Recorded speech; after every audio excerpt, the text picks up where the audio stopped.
Universe நேயர்களுக்கு எனது அன்பான வணக்கத்தை தெரிவித்துக் கொள்கிறேன் தோழர்களே.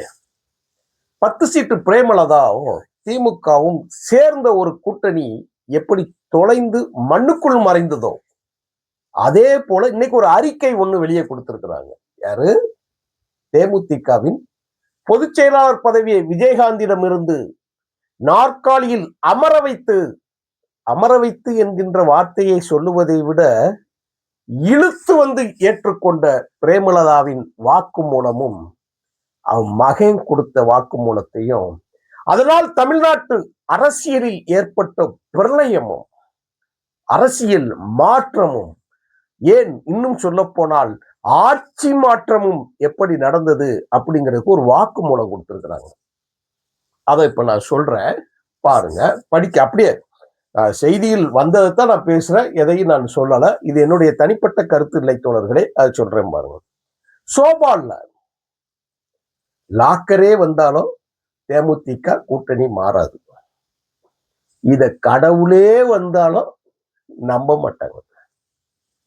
கவுண்டமணி சொல்லுவான், ஏய் நீ யாருன்னு எனக்கு தெரியும், நான் யாருன்னு உனக்கு தெரியும், நம்ம 2 பேரும் யாருன்னு இந்த உலகத்துக்கே தெரியும்னு சொன்னாப்ல. அது மாதிரி திமுக யாருன்னு எங்களுக்கு தெரியும், தேமுதிக யாருன்னு எங்களுக்கு தெரியும், இது மக்களுக்கு நல்லாவே தெரியும். சோஃபால லாக்கரே வந்தாலும் இவங்களை மாற்ற முடியாது. அடுத்து இன்னொன்னு சொல்றாங்க பாருங்களேன், ஒரு கூட்டணி வைத்து தேர்தலில் வெற்றி பெறுவார்களாம், தேர்தலுக்கு பிறகு தங்களின் சுயலாபத்துக்காக இன்னொரு கூட்டணியில் சேர்வாகலாம். நக்கலாம், இவங்க அவங்க சொல்றாங்களா, நக்கலாம். நமக்கு என்ன அழைப்பு வரலையே என்று நினைக்கிறீர்களா? இன்றைய முதலமைச்சரையே அழைத்தார். சொல்றது யாரு? நொன்னியார், அந்நியாருங்கிற நொன்னியார் பேசுறாங்க. ஏதோ சாத்தா வேதம் ஓதுன்னு சொல்லுவாங்க இல்லையா, அந்த சாத்தான் ஒரு வேதம் சொல்லி இருக்கிறது. நீ யாரு, எப்படிப்பட்ட அரசியலில் நீங்கள் செய்தார்கள் பலமுறை நாங்கள் பேசி இருக்கிறோம். மக்கள் நல கூட்டணியை எப்படி அழிவின் விளிம்புக்கு நீங்கள் சென்று தமிழ்நாட்டின் அரசியலை, 3ஆம் கட்ட அரசியலை நீங்கள் அழித்தீர்களோ அதே போல் நீங்கள் நுழைந்த இடத்தை போல் தேமுதிக என்ற கட்சி திமுகவிற்கு வந்த பிறகு அழிந்து மறைந்து நாசமாய் போனதுங்கிறது தான் உண்மை. எவன் கொடுத்த ஐடியா என்று தெரியல. 10 சீட்டு பிரேமலதாவுக்கு தேர்தல் கமிட்டியே போடாத, பேச்சுவார்த்தை கமிட்டியே போடாத ஒரு கட்சிக்கு அழைத்து வந்து ராஜ்யசபா சீட்டை கொடுத்த கொடூரம் இந்த தேர்தலில் திமுக செஞ்சது. அதனால் நாசமா போச்சுன்னு வச்சோம். தேமுதிக பிரேமலதா அவர்களே, நீங்கள் சொன்ன வார்த்தைக்கும் நீங்கள் கூட்டணி பேசிய விதத்தையும் பேசினால் சந்தி சிரித்து போகும். சோபா லாக்கரு, காரே இல்லாம, காரே நாங்க மாத்தல, கேப்டன் குடும்பம் காரே மாறல, காரி துப்பிடுவேன். கோடி ரூபாய் கார்களை, கோடி ரூபாய்க்கு மேல இருக்க கார்ல உட்கார்ந்து குடும்பத்தோட போஸ் கொடுத்தீங்களேடா, என்ன காரு? ஜனவரியில மாநாடு நடத்தினீங்களே, தேர்தலுக்கு முன்னாடி அதுல பேசின வார்த்தை என்ன, உங்க செயல் என்ன? அரசியல்ல அப்படியே பதிவு செய்ய வைக்கப்பட்டு இருக்கிறது, அதை மறந்துடக்கூடாது. பேசுறாங்களா இன்னைக்கு உள்ள கொண்டு வந்துட்டோம், நாங்க சோபா செட்டு கூட்டணியில வந்து சேருவாங்களா மாறுவாங்க. நீ எந்த கூட்டணியில் யாருக்கு விசுவாசமாக நீ இருந்தாய்? தமிழர்களுக்கு விரோதமான கட்சியில் இருந்தாய். நீட்டு தேவை என்று சொன்னாய் பிரேமலதா. மும்மொழி திட்டம் அமுல்படுத்த வேண்டும் என்று சொன்னாய். எதையெல்லாம் ஒன்றிய அரசின், பாஜக அரசின் திட்டங்களோ அந்த திட்டங்களுக்கு தமிழ்நாட்டில் முகம் கொடுப்பதில் முந்தி சென்றவன் நீ. தமிழர்களுக்கு எது தேவை, எது தேவையில்லை என்று கட்சிகள், மறுமலர்ச்சி திமுக உள்ளிட்ட கட்சிகள் களத்தில் நின்று போராடிய பொழுதெல்லாம் எதிர்த்து நின்று பேசியது ஏன்? இன்றைக்கு எதிர்கட்சி வரிசையில் இருக்கக்கூடிய திமுகவே பாஜகவை எதிர்த்து அரசியல் செய்த போது அதை ஆதரித்து அரசியல் செய்த கட்சி தேமுதிகவும் பிரேமலதாவும். நீ சொல்ற கூட்டணியே மாறினா, நீங்க கூட்டணி எங்க, எப்படி வந்தீங்க, யாருக்கு தெரியும், யாருகிட்ட பேசுனீங்க? கூட்டணி மூலமா நீ ஜெயிச்சிருக்க, தப்பிச்சு பிழைச்சு ஓடி வந்திருக்க. மறுமலர்ச்சி திமுக 2 தொகுதி, கம்யூனிஸ்ட் 2 தொகுதி, மார்க்சிஸ்ட் 2 தொகுதி, விசிகா 2 தொகுதி, IMU 2 தொகுதி, தமிமுன் அன்சாரி 2 தொகுதி, ஜவாஹிருல்லா தொகுதி, பேசிக்கிட்டே போலாம். கொங்கு வேளாளர், ஈஸ்வரன் ஒரு தொகுதி, பேசிக்கிட்டு போலாம். எல்லாருமே வெற்றி பெற்றார்கள். ஆனா நீ தப்பிச்சோம் பிழைச்சோன்னு ஒண்ணு 400 ஓட்டை தப்பிச்சு ஓடியாந்துருக்க. 91 கருணாநிதி துறைமுகத்தில் கரையேறது போல சேப்பாக்கமா எங்கிட்ட ஒன்று கரையேறி ஓடியாந்தான். அது மாதிரிதான் நீங்க இப்ப சேர்ந்திருக்கிறீங்க. நீங்க இது குளோபா கொடுக்கலாம். இங்கிட்டு மகன் பொங்கிக்கிட்டு வாரான். அது பேரத்தோட மேதகு தலைவர், எங்களுக்கு அது இனத்தின் தலைவர். அது சொல்றான். அப்ப கேட்கீங்களா? அப்பாவை காணும்னு சொன்னவரை விஜய் மீட் பண்ணாரு. யாரு? பிரேமலதா மகன் சொல்றான். அந்த பையன், குட்டி பையன், விருதுநகர்ல டான்ஸ் ஆடிட்டு அப்படியே கையை முறுக்கிக்கிட்டு அரசியல் சொல்லி கொடுக்க போனாங்க. பெரிய ஞானி சாக்ரட்டிஸ், பிளேட்டோ, சீசர் வகைரா, கரும முடிச்ச பையன். விருதுநகர் தொகுதியில் எப்பேற்பட்ட காமராஜர் அவர்களும் வைகோ அவர்களும் சீனிவாசன் அவர்களும் இருந்து அரசியல் பண்ண தொகுதி.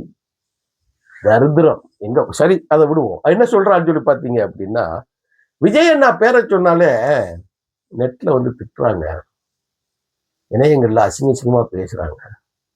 நீங்க ஏன் எங்க அப்பா சமாதிக்கு வரல? இவனுக்கு என்ன பிரச்சனை பாருங்க. அண்ணா சமாதிக்கு போகவில்லை என்று சொல்லவில்லை, எம்ஜிஆர் சமாதிக்கு போகவில்லை என்று சொல்லவில்லை, எங்க அப்பை சமாதிக்கு வரல. யாரா நீங்க? இந்த மக்களுக்கான போராட்டத்தை முன்னெடுப்பதில் எந்த களத்தில் நீங்கள் நிரந்தரமாக நின்று இந்த தமிழ்நாட்டு மக்களுக்கு, தமிழர்களுக்கு, இந்த மொழிக்கு, இந்த நிலத்திற்கு நீங்கள் ஏதாவது ஒரு சாதனை, உங்களுடைய 21 ஆண்டுகால அரசியலில் ஏதாவது ஒரு சாதனை பேசுவதற்கு துப்பில்லாத கட்சி தேமுதிக. அப்படிப்பட்ட கட்சியை இளவு வீட்டில் இருக்கக்கூடிய அந்த ஓட்டினை பெறுவதற்கான முயற்சியில் எல்லாருக்கும் 5, 4, 6, 1, 2 ராஜ்யசபா சீட் அள்ளி தூக்கி கொடுத்து ஞானிய பாருங்க. திமுக இருக்கிறவங்க கருணாநிதி நினைப்பு, கருணாநிதியை செஞ்சிருக்க மாட்டாப்ல, நாசமா போயிருக்காரு. பாருங்களேன், திமுக அழிந்து ஒழியும்.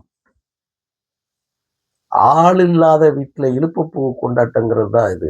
ஆளே இல்லாம இருக்கும்போது இவங்க கரையேறி அப்படியே ஓட்டப்படகுல சேர்ந்தாங்க. எல்லா கட்சிகளும் இவர்களை ஆதரிக்க வேண்டிய கட்டாய சூழல் நமக்கு இருந்தது.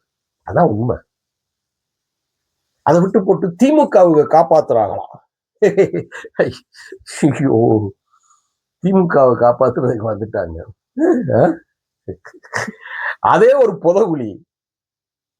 அதுல இருந்தே தப்பிச்சு எல்லாம் ஓடியாந்துருக்கு. அது புதகுழி. எம்ஜிஆர் முதற்கொண்டு, நாவலர் நெடுஞ்செழியன் முதற்கொண்டு, கே மதியழகன் உட்கொண்டு, நாஞ்சில் மனோகரன் உட்கொண்டு எல்லாருமே வெளியே வந்திருக்கக்கூடிய சூழல்ல இவங்க அப்படியே சேர்ந்துட்டாங்களா, நின்றுட்டாங்களா? என்ன சொல்றது? நம்ம பேசுறதுக்கே தோணல. நேரடியா வராங்க. நாங்க திமுகவை அனாதையாக ஆக்கியதே தேமுதிக என்பதை வரலாறு பதிவு செய்திருக்கிறது. தேமுதிக தான் திமுகவை அனாதையாச்சு. அதுதான் உண்மை. அது வந்த பிறகுதான் நாசமா போச்சு.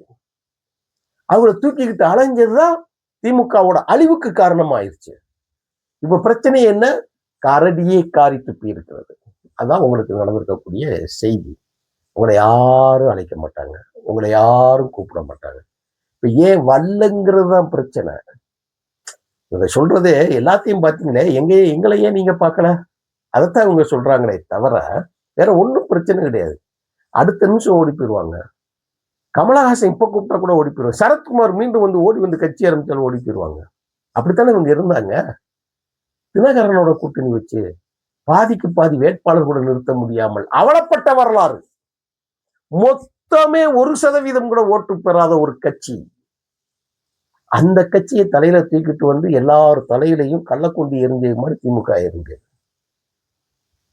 அதனால்தான் மக்கள் உங்களுக்கு தண்டனை கொடுத்தார். இப்போ உட்காந்துக்கிட்டு அம்மா, அதாவது அக்கா, தம்பி, மகன் 3 பேரும் உட்காந்துக்கிட்டு பேசுறாங்க. நாங்க தான் நம்பர் 1 டெல்லியில இவங்க சுதீஷா கோமாளி. இன்னொரு இது இருக்குது, திமுகவை நாசமாக்குற சுதேஷுக்கு பங்குன்னு சொல்லி ஜூனியர் இப்ப பேட்டி கொடுத்துருக்காப்ல. அதை அடுத்த காணொலியில நான் பேசுறேன். என்ன சொன்னாருங்கிற கருத்தை சொல்றேன். திமுக அண்ணா திமுக கூட்டணிக்கு அவங்க தான் காரணம். இவங்க என்ன செஞ்சாங்க, இவங்க வண்டவாளம் என்னங்க அவனே ஒத்துக்கிட்டாங்க. திமுக இப்ப போய் எந்த இடத்துல போய் மூஞ்சி வச்சுக்கிட்ட போறது அடுத்த காணொலி நம்ம பேசுவோம். அதுக்கு அப்ப இவங்களுக்கு பிரச்சனையே தமிழ்நாட்டு அரசியல் கட்சிகளில் நிரந்தரமாக இருந்த இரு கூட்டணிகளை உழைத்து விட்டுட்டு கடைசி வார்த்தை என்ன சொல்றாங்க தெரியுமா, எங்களையும் கூப்பிட்டாங்க தாவேக்கா, நாங்க தான் சொல்லி தொழிஞ்சு போக வேண்டியதானே, அது உங்க இஷ்டம் தானே, முடிஞ்சு போச்சு இல்ல.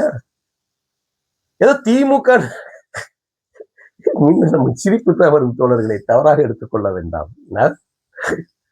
பரதேசி படத்துல சொன்ன கிளைமாக்ஸ் தான் நீயும் வந்துட்டியா. அப்ப யமனும் காலனும் சேர்ந்தா எப்படி இருக்கும், நல்லா இருக்கும்.